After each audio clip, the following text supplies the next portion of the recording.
All right, reviews and more, back with another Middle Eastern fragrance review. This one's from Armaf. This is part of their Club De Nuit series. This is Untold. It's an eau de parfum. It's meant to be a clone, schmoopity, twisty, whatever of BR540.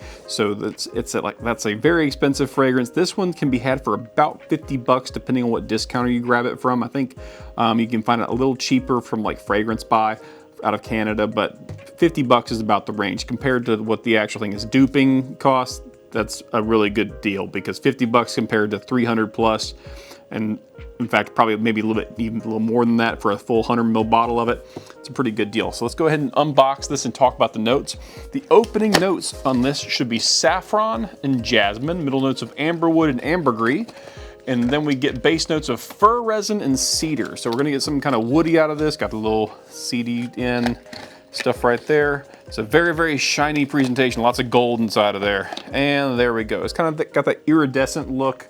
Against my black background, it might not be quite so obvious, but it's like an iridescent kind of red color. Not quite red, maybe purpley red. You can kind of see a little more with the lighting right there. Get it to reflect.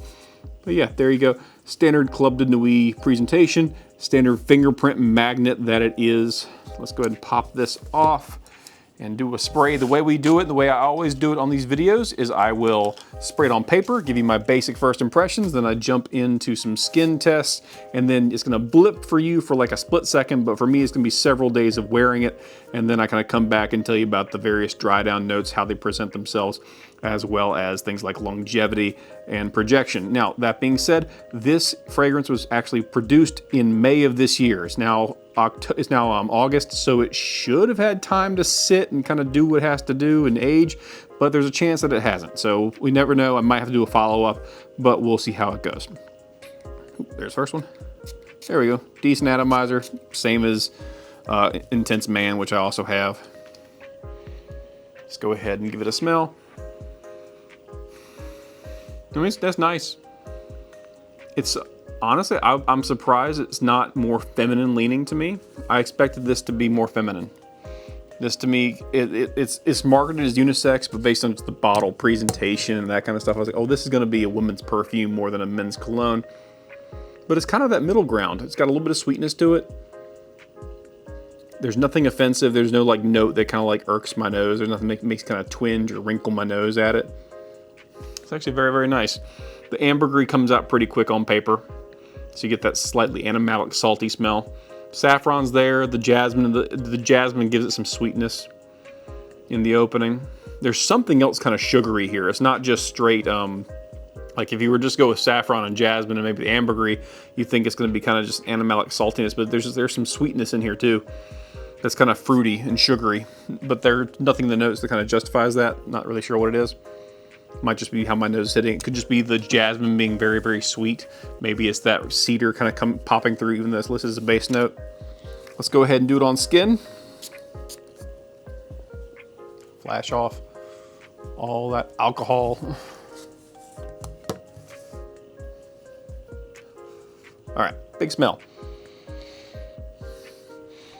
Yeah, that presents very masculine in my opinion. Overall, I mean, I think BR540 is also a unisex fragrance, but yeah, that's pleasant. That's nice. I'm getting way more of like the cedar, pine, fir resin that it mentions in there off of skin. The saffron's there, kind of evens it out. I get a little bit of saltiness from the ambergris still. The paper and skin honestly isn't all that much difference. I would just say that those pine notes, those cedar and that fir kind of comes out faster, even though that's part of the final base notes. But yeah, that's really nice overall. Like that's just, I like it. It's more. I think on skin, it's more unisex. Like a woman, I feel like a woman could wear this, but it would be a very very dry kind of, not as sweet as I would expect, like for a woman's perfume, even as floral as I might expect it to be. But yeah, very, very nice. Nothing really, it's got a little bit of resinousness there. Like I'm sure that's the amber wood and some of that cedar. But yeah, I'm gonna let this sit for a while. I'll wear it for a few days and kind of come back and give you a detailed rundown of what I think of it. All right, guys, we are back, and it's been a few days. I've worn this several times, and first off, I'm gonna go ahead and say this was bottled back in May of 2025. It's now August. This might need more time to kind of mature in the bottle. Don't know for sure. I might do a reassessment in like 3 or 4 months, but let's go ahead and talk about, first we'll do the longevity and projection. Longevity is great, goes on, even at a skin scent, you're gonna get over 8 hours. Assuming you haven't like washed up, taken a shower or something else, but it does, like this survived a shower for me. So like it's a very strong, long lasting fragrance. Projection wise, you can get 4 hours out of it. If you overspray, maybe more, but it's got some very nice projection. Now, where it gets a little difficult to assess are the notes, because of the 3 people in my household, they all picked out different things. In fact, I'm gonna spray it again on my little tester strip just to kind of remind myself again. But we'll go with my interpretation first. What I end up getting is a sweet, metallic, airy kind of feel to it. So like ozonic, for lack of a better term. That's what it comes off as to me. It opens up more feminine and kind of dries down more masculine. You get a little bit of that cedar kind of sourness with those wood notes that are kind of listed that we saw earlier. But my wife got a whole, like way more of the metal. She was like, it smelled like hot metal to her. And I was like, okay. And she wasn't a fan. She said, I smelled it on you, I would like it. And if I smell this on her, I would like it, which to me makes it like almost definitionally unisex. My son said it smelled like sugar and sweetness. Like everyone's picking out something, a different element to it. Mine, I noticed it being more metallic and ozonic. My son more sweet. My wife way more on the metallic side. So everybody's picking something different out of this. For that reason, I'm going to go ahead and say this, it's probably not a safe blind buy. However, it is a well done fragrance. It does last for a very long time. And my wife, again, her caveat was, I don't want to smell it on me, but I would love to smell it on you. That's kind of how she looked at it. So again, for men, it might be closer to a safer blind buy. For women, maybe, maybe not. Some people love this DNA because keep in mind, I mean, this is meant to be a twist on Baccarat Rouge 540. So it is popular. Maybe or maybe not a safe blind buy. So if you like the BR540 DNA, you're probably good to grab this as a cheapie, something to give you an idea if you want to keep going with it.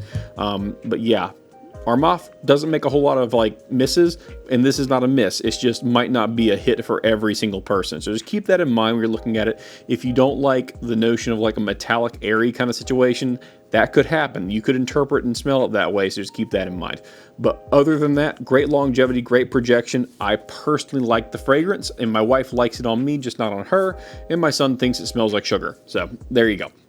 Hope it was helpful. If you have any questions, leave them in the comments and subscribe to the channel, and have a great day.